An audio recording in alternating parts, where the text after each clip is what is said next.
Hi everyone, welcome to सरकारी advance again. तो इस वीडियो में मैं आप सभी के साथ एक इम्पॉर्टेंट डिस्कशन करने वाला हूं जो उत्तराखंड के एएनएम और जीएनएम एंट्रेंस एग्जाम 2025 के बारे में रहने वाला है। तो कुछ दिन पहले मैंने वीडियो अपलोड करी थी जिसमें मैंने आपसे काफ़ी सारे कैंडिडेट से ये पूछा था कि अगर आप जो है चाहते हैं कि आप बैच में एनरोल करना चाहते हैं प्रिपरेशन के लिए, तो आप मुझे कमेंट सेक्शन में ज़रूर बता देना। तो मुझे काफ़ी सारी रिक्वेस्ट आई हैं उस चीज़ के लिए कि आप जो है जल्दी से जल्दी बैच को शुरू कर दो। तो फाइनली एएनएम और जीएनएम जो कि उत्तराखंड का एंट्रेंस एग्जाम होगा, जो एचएनबीयू कंडक्ट करवाता है, हेमवती नंदन बहुगुणा यूनिवर्सिटी। तो उसकी प्रिपरेशन आप कैसे कर सकते हो प्रिपरेशन बैच के थ्रू, वो हम इस वीडियो में समझेंगे। ठीक है। तो बैच जो है उसके रजिस्ट्रेशन आज से ही स्टार्ट हो जाएंगे एंड आप जो है एक हफ्ते के अंदर अंदर रजिस्ट्रेशन कर लेना। एक हफ्ते का टाइम आपको मिलेगा एंड उसके बाद रजिस्ट्रेशन क्लोज हो जाएगा। तो क्या होता है कि जब भी मैं कोई बैच स्टार्ट करता हूँ तो उसका जो भी स्पेसिफिक टाइम दिया जाता है रजिस्ट्रेशन का, तब तक ही आप रजिस्ट्रेशन कर सकते हैं। उसके बाद जब एक बार क्लोज हो जाएगा तो फिर आप रजिस्ट्रेशन नहीं कर पाओगे। ठीक है। क्योंकि एक बार क्लासेस जब स्टार्ट हो जाती हैं, क्योंकि जब रजिस्ट्रेशन क्लोज होंगे तो उसके कुछ दिन में ही 2-4 दिन बाद ही क्लासेस आपकी शुरू हो जाएंगी। एंड क्लासेस शुरू होने के बाद मैं किसी भी कैंडिडेट को बीच में एनरोल नहीं करवाता हूँ। क्यों नहीं करवाता हूँ? बिकॉज उससे क्या होता है, आपका ही लॉस होता है। क्योंकि क्या है, आप कहोगे कि हम रिकॉर्डिंग देख लेंगे, मैनेज कर लेंगे, बट मैं नहीं चाहता। मैं चाहता हूँ कि भाई जो भी कैंडिडेट एनरोल करे तो वो पूरा तरीके से उसका बेनिफिट ले पाए। तो मैं यही चाहता हूँ कि जो भी कैंडिडेट एनरोल करना चाहता है तो वो टाइम से एनरोल कर ले और पूरे बैच का फायदा उठाए, पूरी प्रिपरेशन स्टार्टिंग से लेके एंड तक करे और मुझे अच्छा रिजल्ट ला के दे। बिकॉज मुझे रिजल्ट से मतलब है। और देखो, एक और बात मैं आपको क्लियर कर दूं कि इस वीडियो में मैं आपको सारी इन्फॉर्मेशन बताऊंगा बैच में कैसे एनरोल करना है, क्या क्या फीचर्स रहेंगे। ठीक है। हिंदी मीडियम से अगर आप है तो आपको कैसे पढ़ना होगा, इंग्लिश मीडियम से तो कैसे पढ़ना होगा, सिलेबस हम लोग कैसे करेंगे, ठीक है, बैच में आप कैसे एनरोल करोगे, कितनी उसकी फीस रहेगी, बैच हमारा कब तक चलेगा, उसमें क्या क्या इंक्लूडेड रहेगा, क्लासेस हम कैसे लेते हैं, ये सारी चीजें मैं आपको अभी बताऊंगा। ठीक है। और जो हमारा प्रीवियस अभी रिजल्ट रहा है 2024 में, उसके बारे में भी मैं आपको कुछ इंपॉर्टेंट चीजें दिखाऊंगा जिससे आपको पता लग जाएगा कि हम किस तरीके से मेहनत करते हैं। ठीक है ना। तो 2024 में देखो, मैंने पहला बैच लिया था एएनएम और जीएनएम उत्तराखंड का। तो काफी अच्छा मतलब उसका जो है रिस्पांस रहा और काफी अच्छे रिजल्ट्स भी देखने को मिले हैं। तो उसी की बदौलत जो है मैं अब सेकंड बैचेस का स्टार्ट करने वाला हूँ। तो ये है कि भाई जो भी कैंडिडेट इसमें एनरोल करे, प्लीज पहले तो ये मेक श्योर कर लेना कि भाई आप जो है रेगुलर रहें। बिकॉज कोई भी कैंडिडेट मेरे बैच में ऐसा होता है जो मतलब अगर किसी को इमरजेंसी है कि 2-3 दिन की छुट्टी ले ली, कोई प्रॉब्लम नहीं है। बट ये है कि आप इरेगुलर हो। इरेगुलर का मतलब कि 2 दिन आ रहे हो, 2 दिन नहीं आ रहे, फिर एक हफ्ता आ गए, फिर 4 दिन नहीं आ रहे। तो अगर कोई भी ऐसा कैंडिडेट होता है, मैं उसको ग्रुप में से रिमूव कर देता हूँ। तो पहली चीज तो आपको ये ध्यान रखनी होगी। बिकॉज देखो, मैंने बोला अल्टीमेटली मुझे क्या चाहिए, जितनी भी कैंडिडेट्स मेरे बैच में हैं उनसे मुझे रिजल्ट चाहिए। ठीक है। तो अगर आप बैच में एनरोल करने के लिए आ रहे हो, अगर आप सीरियस कैंडिडेट हो, तभी आप इसमें एनरोल करना। बिकॉज देखो, मेरे को फीस से इतना कुछ मतलब नहीं है कि भाई मैं भीड़ इकट्ठी कर लूं, ठीक है, बहुत सारे पैसे मेरे पास आ जाएंगे तो मेरे पास उसको रखने के लिए कोई फायदा नहीं है। ठीक है ना। तो मुझे जो भी स्टूडेंट्स चाहिए, सीरियस स्टूडेंट चाहिए जो मेहनत करना चाहते हैं और जो रिजल्ट लेकर आना चाहते हैं। तो ऐसे ही कैंडिडेट्स प्लीज एनरोल करना। और जिसका मन नहीं लगता है पढ़ाई में, प्लीज एनरोल मत करना। बिकॉज उससे क्या होता है, बाकी कैंडिडेट्स को भी डिस्टर्ब होता है। तो ये है कि भाई अगर आप रेगुलर पढ़ सकते हो, जो चीजें मैं आपको करवाऊंगा वो करने को रेडी हो, तभी आप एनरोल करना। क्योंकि क्या होता है, अगर आप बीच में रेगुलर रहोगे, ठीक है, 2-4 दिन छुट्टी मारोगे, फिर 2-4 दिन के लिए आओगे, फिर छुट्टी मारोगे, फिर आओगे, अगर ऐसे कंटिन्यू चलता रहा तो मैं बिना किसी वार्निंग के ग्रुप में से रिमूव कर देता हूँ, फिर मैं दोबारा ऐड नहीं करता। तो उसमें गलती आपकी ही होगी, इसमें मेरी कोई भी गलती नहीं होगी। बिकॉज मैं आपको पहले से ही बता देता हूँ। ठीक है। तो अब क्या है, देखो, इसका थोड़ा सा सिलेबस के बारे में हम लोग पहले बात कर लेते हैं, फिर हम बैच के ऊपर आएंगे। ठीक है। तो फॉर्म वगैरह मैंने आपको बता दिया था कब आते हैं। अप्रैल के आसपास आपके फॉर्म आ जाएंगे, अप्रैल मई में। और जून में आपका पेपर होता है। तो ये है कि टाइम हमारे पास काफी है। आप अगर अभी से अपनी तैयारी को शुरू करोगे मेरे साथ, तो आप 3 या 4 बार पूरा रिवीजन कर लोगे कोर्स का। ठीक है ना। और यहाँ पर पहले हम थोड़ा सा सिलेबस के बारे में बात कर लेते हैं। तो देखो क्या है कि जो हम बैच स्टार्ट करेंगे उसमें आपका सिलेबस मैक्सिमम 3 महीने में कंप्लीट हो जाएगा। जहां तक है 3 महीने में कंप्लीट हो जाएगा। ठीक है। 2.5 से 3 महीने लगते हैं कंप्लीट होने में, उतने टाइम में कंप्लीट हो जाएगा। और कंप्लीट होने के बाद फिर रिवीजन चलता है, टेस्ट वगैरह चलते रहते हैं, ये सब चीजें चलती रहती हैं। ठीक है ना। तो ये है कि जो अभी स्टार्टिंग में हम लोग मेहनत करेंगे वो बहुत ज्यादा मेहनत करनी होगी। हम ये सोचेंगे कि भाई जल्दी से जल्दी हम अपना एक बार पूरा कोर्स कंप्लीट कर लें, सो दैट कि एक बार पूरा कोर्स कंप्लीट करने के बाद आप अपना रिवीजन बार बार रिवीजन करते रहो। बिकॉज देखो क्या है कि यहाँ पर बहुत सारी चीजें पढ़नी जरूरी नहीं है, एक ही चीज को जब आप बार बार पढ़ते हो वो चीज जरूरी है, ठीक है ना। तो ये चीज आपको समझनी है। तो पहले थोड़ा सा सिलेबस के ऊपर में डिस्कशन कर लेता हूँ। तो देखो ये आपका सिलेबस होता है, जीएनएम और एएनएम दोनों के लिए बैच है। अगर आप दोनों एंट्रेंस एग्जाम देना चाहते हैं तो दोनों भी दे सकते हैं, अगर आप एएनएम का दे रहे हो तो वो भी दे सकते हो, और जीएनएम का दे रहे हो तो अकेले वो भी दे सकते हो। बट मेरे हिसाब से जीएनएम लाख गुना बेटर है एएनएम से। और जो ऐसे कैंडिडेट्स हैं जो बीएससी नर्सिंग की तैयारी कर रहे हैं उनको भी जीएनएम का पेपर जरूर देना चाहिए, अगर उनको लगता है कि बीएससी नर्सिंग में 11th और 12th का सिलेबस आता है जो कि बहुत ज्यादा है और वो हमसे नहीं पढ़ा जाएगा, तो आप जीएनएम का सिलेबस पढ़ सकते हो। जीएनएम का जो सिलेबस है वो बीएससी नर्सिंग के एंट्रेंस एग्जाम के सिलेबस का 50% भी नहीं है, आप ही समझ के लो। मतलब आधे से भी थोड़ा कम ही सिलेबस, ठीक है। तो ये है कि भाई अगर आप ज्यादा मेहनत नहीं कर सकते, फिजिक्स आपको समझ नहीं आती, बीएससी नर्सिंग का एंट्रेंस एग्जाम क्लियर नहीं कर पाते हो, तो आप जीएनएम का कर लो। नर्सिंग ऑफिसर आप जीएनएम करने के बाद भी बन जाओगे, ठीक है ना। तो ये चीज ध्यान रखना, पहले वाली वीडियो में मैंने आपको बता दिया था। तो देखो यहाँ पर एग्जाम पैटर्न थोड़ा सा एक बार देख लेते हैं। तो जीएनएम का जो पेपर होता है उसमें सबसे पहला जो सब्जेक्ट है वो हिंदी है। हिंदी के 20 क्वेश्चन होते हैं। फिर प्रारंभिक गणित है, इसमें भी काफी सारे कैंडिडेट्स को दिक्कत आती है, तो इसमें भी आपके 20 क्वेश्चन आएंगे मैथ्स के। और थर्ड नंबर पे है सामान्य विज्ञान यानी कि जनरल साइंस, इसके भी 20 क्वेश्चन होते हैं। और चौथा जो सब्जेक्ट है वो है आपका सामान्य अध्ययन या जनरल नॉलेज या जनरल अवेयरनेस, ठीक है। इसके 40 क्वेश्चन होते हैं, तो हर एक क्वेश्चन 1 नंबर का है। तो इन सबको आप ऐड करोगे तो ये टोटल 100 क्वेश्चन बन जाएंगे। 100 question is equal to 100 marks. यहाँ पर कोई भी नेगेटिव मार्किंग नहीं होती, ये सबसे अच्छी चीज है आप लोगों के लिए। तो जितनी अच्छी से पढ़ाई आप करते हो, जितने आंसर आपके सही होते हैं, उतना ज्यादा अच्छा है। तो देखो ये है कि अगर आपको जीएनएम में या एएनएम में किसी में भी सीट चाहिए, तो आप मान के चलो कि 60 से ऊपर आपके नंबर होने चाहिए, 60+ जब आपके होंगे तभी आप मान के चल सकते हो कि भाई सरकारी कॉलेज में आपको सीट मिल पाएगी। क्योंकि सरकारी कॉलेज जो जीएनएम के हैं वो सिर्फ 3 हैं, तो सीट्स काफी ज्यादा लिमिटेड हैं, इसलिए मेहनत आपको बहुत ज्यादा करनी होगी क्योंकि कैंडिडेट्स भी काफी ज्यादा रहते हैं, ठीक है। और यहाँ पर एएनएम के सिलेबस की अगर हम बात करें तो एएनएम में क्या होता है, 10 क्वेश्चन हिंदी के रहते हैं, 10 इंग्लिश के रहते हैं, और मैथ्स के 20 रहते हैं जीएनएम की तरह। और जो सामान्य विज्ञान है उसके 30 क्वेश्चन होंगे, और सामान्य अध्ययन यानी कि जीके और जनरल अवेयरनेस जो है वो 30 क्वेश्चन होंगे। तो डिफरेंस बस इतना सा है कि जो आपका एएनएम का पेपर होता है उसमें इंग्लिश भी आती है 10 नंबर की, और जो जीएनएम का पेपर होता है उसमें इंग्लिश नहीं आती। बाकी सिलेबस सेम है, बस बाकी सिलेबस यहाँ पर सेम है।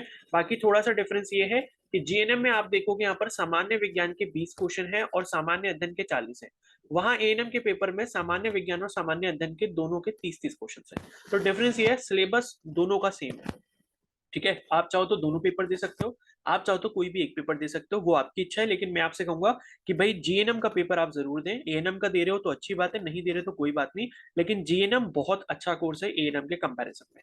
और जीएनएम के पास मतलब जीएनएम अगर आप करते हो तो आप एक तरीके से समझ लो कि बीएससी नर्सिंग ही आपने कर लिया, ठीक है। बीएससी नर्सिंग और जीएनएम में कोई बहुत बड़ा डिफरेंस नहीं है। अगर बीएससी नर्सिंग करने के बाद आप नर्सिंग ऑफिसर बन सकते हो, तो जीएनएम करने के बाद भी नर्सिंग ऑफिसर बन सकते हो। बस कंडीशन ये होती है कि जीएनएम के बाद आपको 2 साल का एक्सपीरियंस लेना होता है।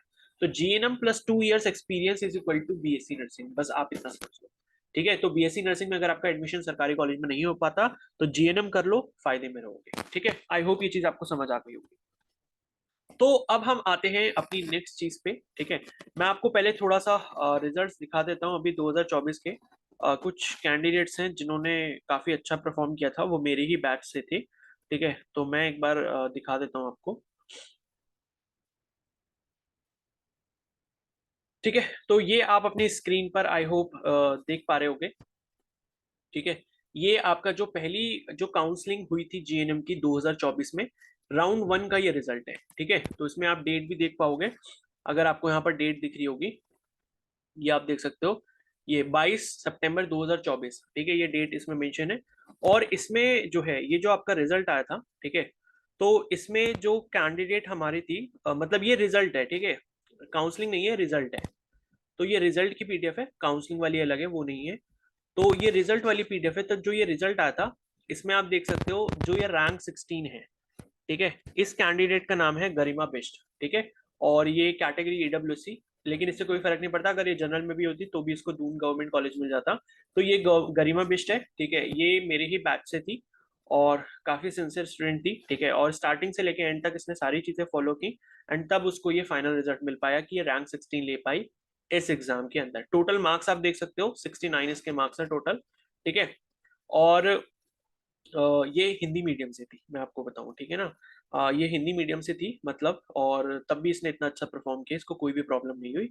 और यहाँ पर जो है, अच्छा ठीक है, मेरे हिसाब से ये शायद फर्स्ट राउंड की काउंसलिंग का रिजल्ट है, ठीक है। तो ये आप देख सकते हो 69 मार्क्स, ये आप देख सकते हो कौन सा कॉलेज मिला है यहाँ पर।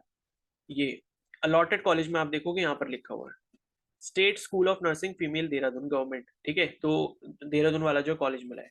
अब उसके बाद यहाँ पर एक और कैंडिडेट मैं आपको दिखा देता हूँ, सारे कैंडिडेट्स तो नहीं दिखा पाऊंगा क्योंकि फिर, क्योंकि काफी बड़ी लिस्ट है ये, ठीक है ना, तो इतने सारे ढूंढना मेरे लिए भी पॉसिबल नहीं है। तो एक और कैंडिडेट मैं दिखा देता हूँ जिसकी रैंक काफी अच्छी आई थी, ठीक है। उसकी रैंक थी आई थिंक 38, ठीक है, ये आप देख सकते हो। ये 38 रैंक है, सारिका कश्यप नाम है, ये भी मेरे ही बैच में थी। इसकी कैटेगरी ओबीसी है, ठीक है। और इसको जो कॉलेज अलॉट हुआ था आई थिंक हरिद्वार वाला हुआ था, ये आप देख सकते हो। Government school of nursing Roshnabad Haridwar. अब देखो हरिद्वार क्यों हुआ था, इसको मिल जाता देहरादून वाला भी, लेकिन क्या था कि ये हरिद्वार साइड से ही थी, हरिद्वार साइड ही इसका घर है, तो इसको अपने घर के पास चाहिए था, तो देहरादून वाला इसको दूर पड़ रहा था।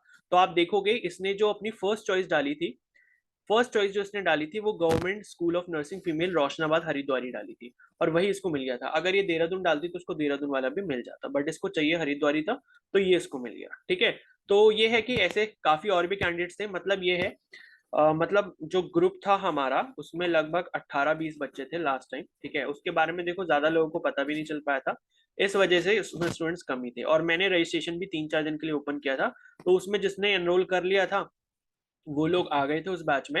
एंड उसके बाद ये है कि उतने बच्चों में से मैं बताऊं कि देखो 18-20 बच्चों ने तो एनरोल किया था, अब उसमें से क्या था कि 5-6 तो इरेगुलर थे, तो वो समझो कि वो हट ही गए थे उस ग्रुप से। अब बचे थे लगभग 12 से 13 बच्चे, तो 12 से 13 बच्चों में लगभग 6-7 का सिलेक्शन हुआ था, ठीक है। तो एक काफी अच्छा नंबर है कि भाई लगभग 50% कैंडिडेट्स का सिलेक्शन उसमें हो गया था। ओके, तो अब मैं बात करता हूँ बैच की, ठीक है, कि बैच किस तरीके से रहेगा और क्या क्या उसके फीचर्स रहेंगे, वो मैं आपको थोड़ा सा समझा देता हूँ, ठीक है। तो अब हम थोड़ा बैच के डिटेल्स के ऊपर मूव करते हैं, ठीक है। तो यहीं पर मैं डिस्कस कर लेता हूँ बैच के डिटेल्स के बारे में, थोड़ा सा नीचे आ जाते हैं, ठीक है। तो देखो पहले तो मैंने आपको रेगुलरिटी वाला बता दिया कि भाई अगर आप बैच में एनरोल कर रहे हो तो आपको रेगुलर रहना पड़ेगा, एंड अगर आप रेगुलर नहीं होगे तो भाई मैं उसको ग्रुप में से हटा देता हूँ, ये पहली कंडीशन आप समझ लेना, उसके बाद ही एनरोल करना, अदरवाइज मत करना, ठीक है।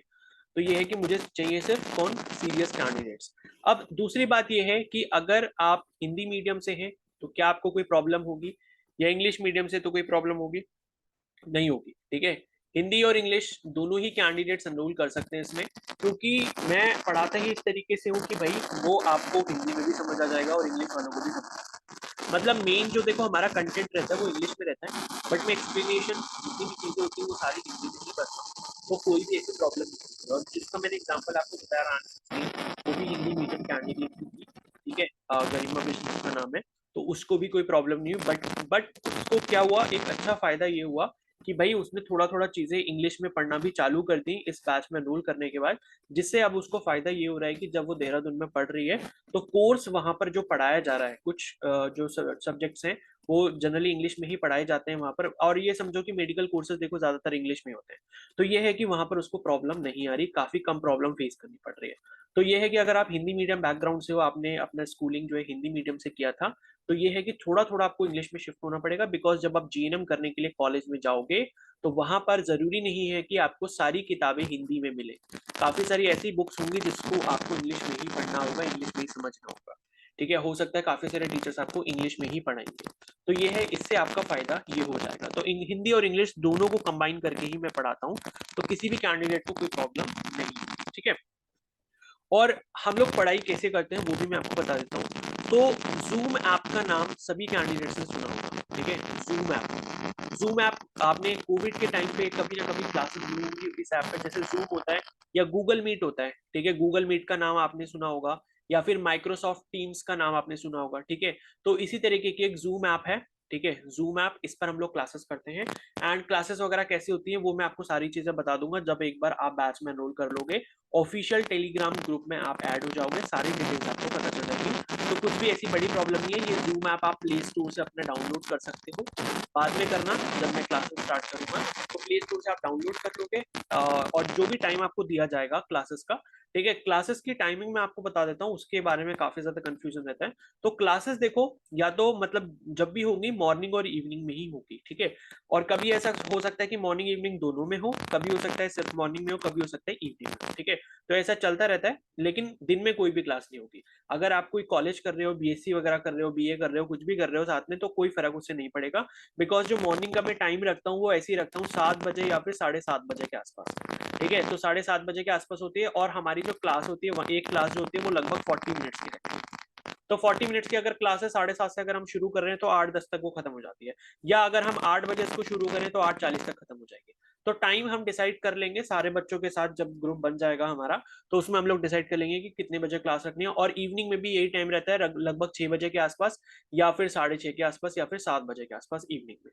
तो ये है कि पूरा दिन आपके पास फ्री है, पूरे दिन में आप अपनी खुद की पढ़ाई करो, जो भी करना है रिविजन करो, जैसा करना है वैसा करो।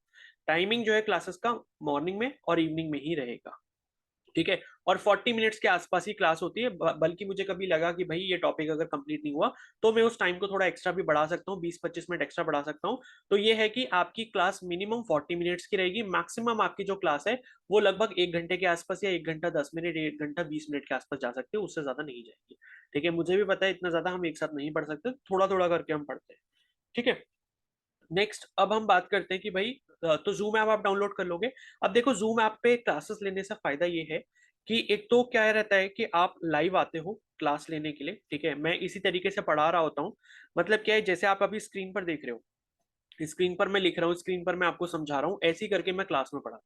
तो क्लास के अगर आपको डेमो वीडियोस देखने हैं जो लास्ट ईयर हमने किए थे, मतलब 2024 में जो हमने पढ़ा था, अगर उस तरीके से डेमो वीडियोस देखने हैं, तो उन कुछ डेमो वीडियोस का लिंक जो है, कैसे मैंने पढ़ाया था बच्चों को, उसका जो लिंक है वो मैं आपको यहाँ पर दे दूंगा। कहाँ पर? कमेंट सेक्शन में। तो उसको एक बार जाके चेकआउट कर लेना अपने सेटिस्फेक्शन के लिए। जब आप एक बार कंप्लीटली सेटिस्फाई हो जाओ, तभी आप इस बैच में एनरोल करना, ठीक है। और नेक्स्ट यहाँ पर अब बात कर लेते हैं बैच के फीस की, ठीक है। तो बैच की जो फीस रहेगी वो रहेगी ₹1599, ठीक है। तो 1599 जो है ये आपकी बैच की फीस रहेगी। और ये कंप्लीट फीस है, कोई भी ये मत समझना कि ये 1 मंथ की फीस है या 2 महीने की फीस है, ऐसा कुछ भी नहीं है। ये कंप्लीट कोर्स की फीस रहेगी, कंप्लीट कोर्स की फीस। कंप्लीट कोर्स की फीस का मतलब ये है कि भाई, जब मैंने आपको बताया 2.5 से 3 महीने के आसपास टाइम लगेगा हमारा कंप्लीट होने में सिलेबस। तो सिलेबस जब कंप्लीट हो जाएगा, बीच में हम लोग क्वेश्चन प्रैक्टिस वगैरह भी सब करते रहते हैं, प्रीवियस ईयर के मैं क्वेश्चन प्रैक्टिस करवाता हूँ, ठीक है। तो क्वेश्चन प्रैक्टिस वगैरह, प्रीवियस ईयर के पेपर, ये सारी चीजें हम लोग साथ साथ करते रहते हैं। और जब आपका एक बार कोर्स खत्म भी हो जाता है, उसके बाद भी हम लोग बीच बीच में अपने टेस्ट करते रहेंगे, बीच बीच में कुछ ना कुछ क्लासेस करते रहेंगे, जिसमें मैं आपके ओरल टेस्ट लेता हूँ।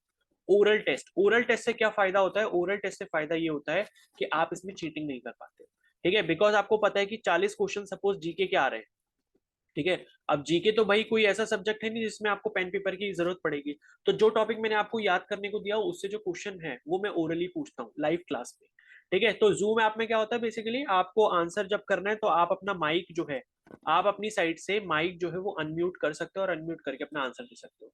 और मोबाइल से ही आप अपनी क्लासेस ले सकते हो। जूम ऐप पर कोई ज्यादा इंटरनेट भी खर्च नहीं होता है, ठीक है। अगर आप एक क्लास लोगे 40 मिनट्स की, तो मेरे हिसाब से जो आपका इंटरनेट यूज होगा वो 100 से लेके 150 MB के आसपास यूज होगा, बस। और आजकल 1.5 GB पर डे का इंटरनेट तो सब लोग रिचार्ज करवाते हैं। तो 100-150 MB से ज्यादा की वो क्लास नहीं होती है, इतने में आपका निपट जाता है, ठीक है। तो उसका भी कोई एडिशनल खर्चा नहीं रहने वाला। और ये आपका पूरी कोर्स की फीस रहेगी, जिसमें सारी चीजें रहेंगी। मतलब कि हम सारा सिलेबस करेंगे, और टेस्ट वगैरह जो भी होगा वो सारी चीजें हम लोग करेंगे, ठीक है। और बाकी ये है कि मैं आपको, जब आप मेरे बैच में रहोगे, तो मैं आपको सारी चीजें गाइड करूंगा कि फॉर्म वगैरह जब आएंगे तब कैसे फिल करना है, काउंसलिंग आपकी कैसे करनी है, वो सारी चीजें मैं आपको पर्सनली गाइड करूंगा। बट ये है कि कोऑपरेट आपको साथ में करना होगा, पढ़ाई आपको साथ में अच्छे से करनी होगी, तभी ये सारी चीजें पॉसिबल हो पाएंगी, ठीक है। तो ऐसे करके रहेगा। बाकी यहाँ पर जो है बैच में कैसे एनरोल करना है वो मैं आपको थोड़ा सा बता देता हूँ, ठीक है। तो मैं सोच रहा था कि एक बार आपको वो भी दिखा दूं, अगर पॉसिबल हो पाता है तो, कि हमने जो है पढ़ाई कैसे करी थी, ठीक है। एक सेकेंड। देखो, ये तो पिछली बार का ही हमने पेपर डिस्कस करा था, जब जीएनएम का पेपर अभी 2024 में हुआ था, तब हम लोगों ने डिस्कस करा था, ठीक है। और बाकी चलो, अभी मेरे को अभी कोई स्लाइड यहाँ पर दिख नहीं रही है, ठीक है ना। तो ये है, ठीक है। तो अब हम एक बार यहाँ पर डिस्कस कर लेते हैं उस चीज को कि भाई बैच में आपको एनरोल कैसे करना है, ठीक है। और बाकी डेमो वीडियोस जो है वो आप देख लेना, मैं आपको लिंक जो है कमेंट सेक्शन में प्रोवाइड कर दूंगा। तो यहाँ पर जो है आप देख सकते हो एनरोल कैसे करना है, ठीक है, वो मैं आपको बता देता हूँ। तो देखो, कमेंट सेक्शन में ही आपको जो है एनरोलमेंट का लिंक मिल जाएगा, एक गूगल फॉर्म का आपको लिंक मिलेगा, ठीक है। वो लिंक कुछ इस तरीके का होगा जो आपको अभी स्क्रीन पर दिख रहा है। उस लिंक पर क्या करना होगा, उस लिंक पर आपको क्लिक करना होगा, ठीक है। तो उस लिंक पर जैसे ही आप क्लिक करोगे तो ऐसे करके ओपन होगा। आप फोन से ही कर सकते हो फॉर्म फिल, इसमें कोई बहुत बड़ा वो नहीं है, रॉकेट साइंस, ठीक है। फोन से जब आप उस लिंक पर क्लिक करोगे, कमेंट सेक्शन में आपको एनरोलमेंट वाला लिंक मिल जाएगा, बैच एनरोलमेंट के लिए लिंक। तो सबसे पहले आपको क्या होगा, अगर आपने गूगल से अपना लॉगिन नहीं कर रखा होगा तो जीमेल आईडी अपनी लॉगिन करनी पड़ेगी। तो जीमेल आईडी लॉगिन करने के बाद आपके पास ये वाला फॉर्म ओपन हो जाएगा।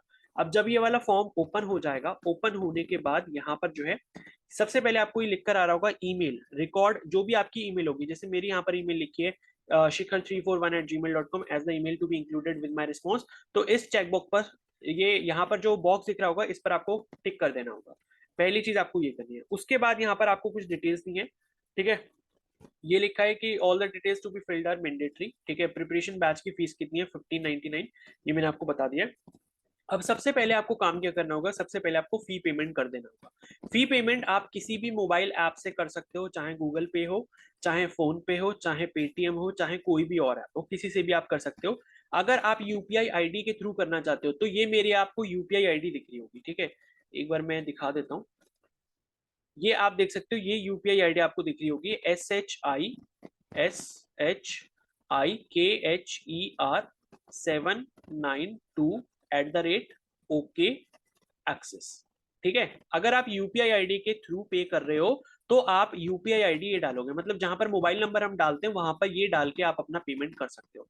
अगर मान लो आपको ऐसे नहीं करना, आपको क्यूआर कोड स्कैन करके करना है, तो थोड़ा सा जब आप नीचे आओगे आपको ये वाला क्यूआर कोड दिखाई देगा। तो ये वाले क्यूआर कोड को जब आप स्कैन करोगे, मेरा नाम आ जाएगा स्कैन करते ही, शिखर सक्सेना, SHIKHER, नाम सही से देख लेना, ठीक है। तो ये क्यूआर कोड स्कैन करते ही आपको मेरा नाम दिखाई दे जाएगा, उस पर आप 1599 ₹1599 का जो अमाउंट है वो आप पे कर दोगे। अब पे करने के बाद जो यहाँ पर आप देख सकते हो, पहले आपको फुल नेम फिल करना होगा। सबसे पहले जो भी आपका नाम है यहाँ पर आप जो है फिल कर दोगे कैपिटल लेटर में, ठीक है। उसके बाद आपके जो भी फादर का नेम है वो आप यहाँ पर फिल कर सकते हो कैपिटल लेटर में। कोर्स अप्लाइंग फॉर, यहाँ पर आप किस कोर्स की तैयारी करना चाहते हो, एएनएम की करना चाहते हो, जीएनएम की करना चाहते हो, या एएनएम और जीएनएम दोनों की करना चाहते हो, ठीक है। सबके लिए फीस बराबर है। आप दोनों की करते हो तब भी आपको 1599 देना है, एएनएम की करते हो तब भी 1599, और जीएनएम की करते हो तब भी 1599। बस यहाँ पर ये पूछा गया कि आप क्या दोनों एग्जाम देने वाले हो या सिर्फ एक ही दोगे, तो ये आपको सिलेक्ट करना है। उसके बाद आपको अपनी ईमेल आईडी जो भी है वो आपको डाल देनी है, ठीक है। और देखो, ईमेल आईडी यहाँ पर बिल्कुल सही डालना जो आपके पास हो, क्योंकि जो ऑफिशियल टेलीग्राम ग्रुप हमारा बनेगा उसका जो लिंक है वो आपको इसी ईमेल आईडी पर भेजा जाएगा, जिस ईमेल आईडी को आप यहाँ पर डालोगे। उसके बाद आपको मोबाइल नंबर अपना डालना है 10 डिजिट का। और यहाँ पर उसके बाद आपसे ये पूछा गया कि year in which you completed your class 12, तो आपको वो वाला साल यहाँ पर चूज डाल देना है जिसमें आपने अपना 12th क्लास कंप्लीट किया था। मान लो कि आपका 12th जो है 2021 में हुआ था, तो आप 2021 यहाँ पर एंटर कर दोगे, ठीक है। उसके बाद नेक्स्ट आपसे यहाँ पर पूछा जाएगा 12th क्लास का स्ट्रीम कौन सा है, तो आपने 12th जो है साइंस से करी है, कॉमर्स से करी है, आर्ट से करी है, जो जिससे भी करी होगी उसको आप सिलेक्ट कर सकते हो, क्योंकि तीनों ही स्ट्रीम वाले कैंडिडेट एएनएम और जीएनएम का पेपर दे सकते हैं, उसकी तैयारी कर सकते हैं। तो बस आपको यहाँ पर मेंशन कर देना, सो दैट कि मेरे को इन्फॉर्मेशन मिल जाए कि आप किस बैकग्राउंड से हो और आपको किस सब्जेक्ट में ज्यादा मेहनत करने की जरूरत है, ठीक है। फिर सिटी ऑफ रेजिडेंस, आप कहाँ पर रहते हो, जहां पर भी आप रहते हो, जैसे मान लो आप टिहरी रहते हो तो टिहरी यहाँ पर फिल कर दोगे, या हल्द्वानी रहते हो तो हल्द्वानी यहाँ पर फिल कर दोगे, ठीक है। उसके बाद यहाँ पर have you made your payment, तो यहाँ पर एक बार जो है चेकलिस्ट है आपके लिए कि भाई आपने पेमेंट कर दी नहीं कर दी है, तो कर ही दी होगी, तब उसके बाद आप यहाँ पर यस मार्क कर देना, ठीक है। तो ये पेमेंट आपने मार्क कर दी। एंड उसके बाद नेक्स्ट आपसे यहाँ पूछा जाएगा bank account holder name through which payment is done, तो ये लिखा है कि भाई आपने जिस बैंक अकाउंट से पेमेंट करी है 1599 की, उसका जो अकाउंट होल्डर का नाम है वो आपको यहाँ पर मेंशन करा है। मान लो कि आपने जो भी मतलब अकाउंट होल्डर है, मान लो आपने खुद के अकाउंट से करी, या अपने फादर के अकाउंट से करी, अपनी मदर के अकाउंट से करी, तो जिसका भी बैंक अकाउंट है उसका नाम यहाँ पर आ जाए, ठीक है। उसके बाद नेक्स्ट आपको क्या करना है, अपलोड द पेमेंट स्क्रीनशॉट। तो जब आप पेमेंट कर दोगे, पेमेंट का स्क्रीनशॉट जरूर ले लेना, उसको आपने यहाँ पर ऐड फाइल पर क्लिक करके अपलोड करना होगा। ठीक है, उसके बाद नेक्स्ट है अपलोड योर रीसेंट फोटोग्राफ। तो अपना एक फोटो पहले से क्लिक करके रख लेना, कोई भी फोटो ले सकते हो, सेल्फी अपना क्लिक करके, या फिर किसी घर, मतलब कोई भी घर पर हो तो उससे अपना फोटो जो है एक क्लिक करवा लेना, वो फोटो आपको यहाँ पर अपना अपलोड करना होगा। ठीक है, तो ये आपको जो है फॉर्म सारी चीजें फिल करके नीचे सबमिट का ऑप्शन आ जाएगा, सबमिट पर क्लिक करके ये फॉर्म आपका जो है सबमिट हो जाएगा। ठीक है, तो इस तरीके से आपका रजिस्ट्रेशन यहाँ पर सक्सेसफुल हो जाएगा। क्लासेस कब से स्टार्ट होंगी और बैच कब तक मतलब आप एनरोल कर सकते हो? तो देखो, बैच में एनरोल करने की जो लास्ट डेट अभी रखी गई है वो रखी गई है 7 जनवरी।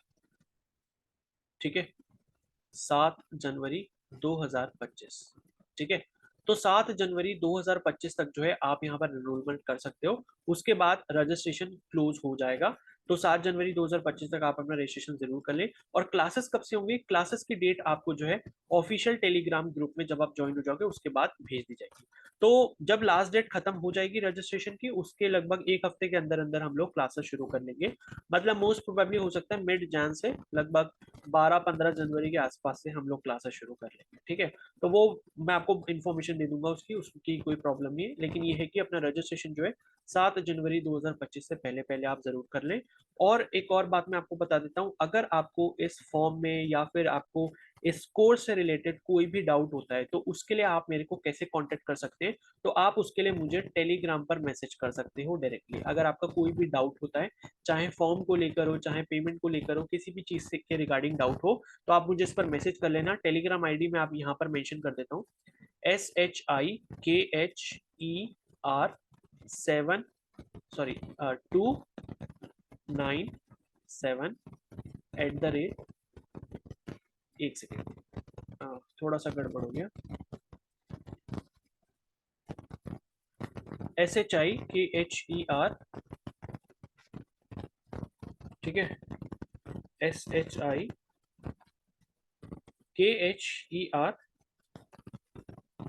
ठीक है, @ है या नहीं, ना ना @ नहीं, सॉरी, अंडरस्कोर है।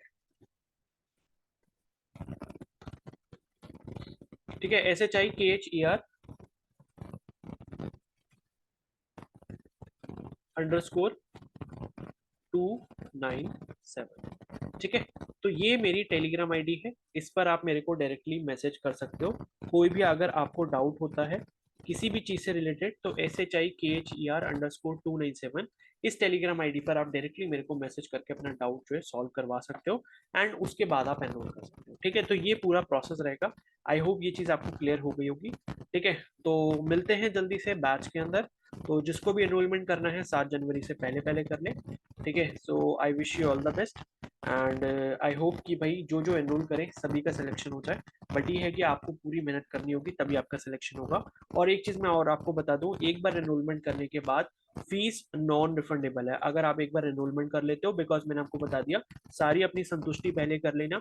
डेमो लेक्चर्स मैं आपको इसके कमेंट सेक्शन में दे रहा हूँ, वहां से जाके आप चेकआउट कर लेना हम लोग पढ़ाई कैसे करते हैं।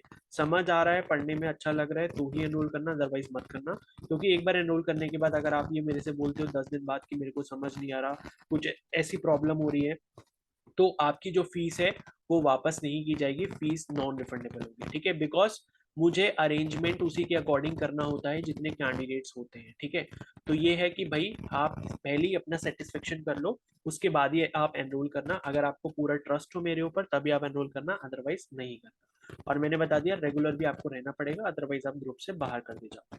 ठीक है, तो अब इस वीडियो को यहीं पर एंड करते हैं। आई होप सारी इन्फॉर्मेशन आपको क्लियर है। बाकी डाउट के लिए आप मुझे टेलीग्राम पर मैसेज कर सकते हो। तब तक जो है आप इस वीडियो को लाइक कर दो, अपने दोस्तों के साथ शेयर कर दो जिसको इसकी ज़रूरत है, सो दैट कि उनको प्रिपरेशन में हेल्प मिल पाए। और बाकी अगर आपका कोई डाउट हो तो आप मुझे बता सकते हो। Okay, so thank you and have a nice day.